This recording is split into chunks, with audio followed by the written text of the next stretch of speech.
नमस्कार दोस्तों, मैं अमित कुमार ओम एस्ट्रो इन्फो में आपका स्वागत करता हूँ।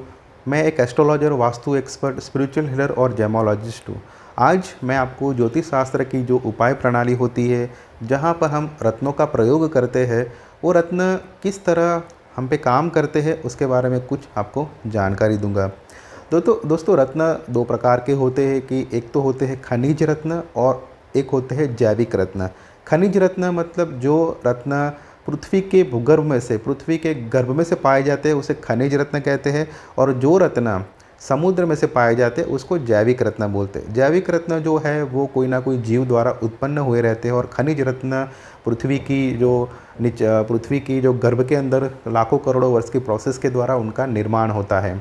देखा जाए तो रत्न, अगर खनिज रत्न है तो रत्न के अंदर 5 तत्वों का जो है सम्मिश्रण पाया जाता है, क्योंकि 5 तत्व जैसे कि पृथ्वी तत्व, अग्नि तत्व, जल तत्व, वायु तत्व और आकाश तत्व, इस सब का सम्मिश्रण एक रत्न के अंदर हमें पाया जाता है। यदि किसी व्यक्ति की कुंडली के अंदर कोई ग्रह अच्छा फल नहीं दे पा रहा है, कोई ग्रह बलहीन है, या कोई ग्रह की महादशा चल रही है जो कि आवश्यक है कि उसकी बल वृद्धि हो, तो उसको हम बल वृद्धि का देने के लिए वो ग्रह का रत्न धारण करने की सलाह देते हैं। जैसे कि किसी व्यक्ति का सूर्य कमज़ोर है तो उनको माणिक्य रत्न धारण करने की सलाह दी जाती है। किसी का चंद्रमा कमज़ोर है तो उन्हें मोती धारण करने की सलाह दी जाती है। किसी का मंगल यदि खराब है, मंगल यदि कमज़ोर है, तो उनको ठीक करने के लिए मूंगा या रेड कलर नामक रत्न धारण करने की सलाह दी जाती है। बुध की बल वृद्धि के लिए पन्ना नामक रत्न धारण किया जाता है। बृहस्पति की बल वृद्धि के लिए पीला पोखराज नामक रत्न धारण किया जाता है। शुक्र की बल वृद्धि के लिए डायमंड धारण किया जाता है। और शनिदेव की बल वृद्धि के लिए ब्लू सफ़ायर यानी कि नीलम धारण किया जाता है। राहु के लिए गोमेदक, हेसोनाइट, और केतु के लिए कैटसाई या लहसुनिया नामक रत्न धारण किया जाता है। दोस्तों, जब हम रत्न धारण करते हैं तो रत्न की प्रणाली कुछ इस प्रकार की बनी होती है कि वो उस प्रकार की ऊर्जा हमारी जो स्पिरिचुअल बॉडी जो होती है उसको स्टिमुलेट करना शुरू कर देता है।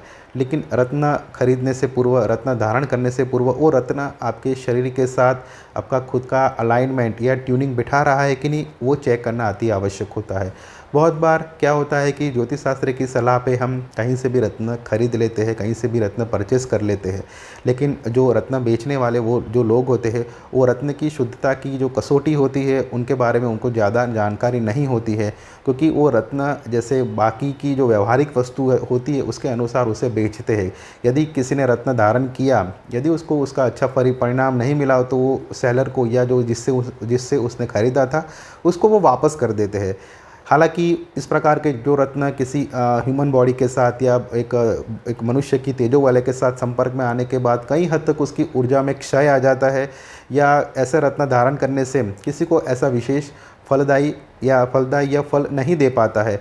तो आपको रत्न धारण करने से पूर्व इतना सुनिश्चित करना है कि वो रत्न फ्रेश होना चाहिए, माइंस में से आया होना चाहिए, किसी ने धारण नहीं किया होना चाहिए, और शुद्ध होना चाहिए। रत्न धारण करने से पूर्व काफ़ी शुद्धता की कसौटी की जाती है कि उसको, उसके अंदर की जो समाहित ऊर्जा को उसको डिस्पोज किया जाता है और नई ऊर्जा का संचारण किया जाता है। उसको प्राण प्रतिष्ठित एवं अभिमंत्रित करने की भी आवश्यकता होती है, जो कि वो जिस ग्रह के लिए उसे धारण किया जाता है वो ग्रहों की ऊर्जा उसमें समाहित होनी चाहिए, वो समाहित करी जाती है।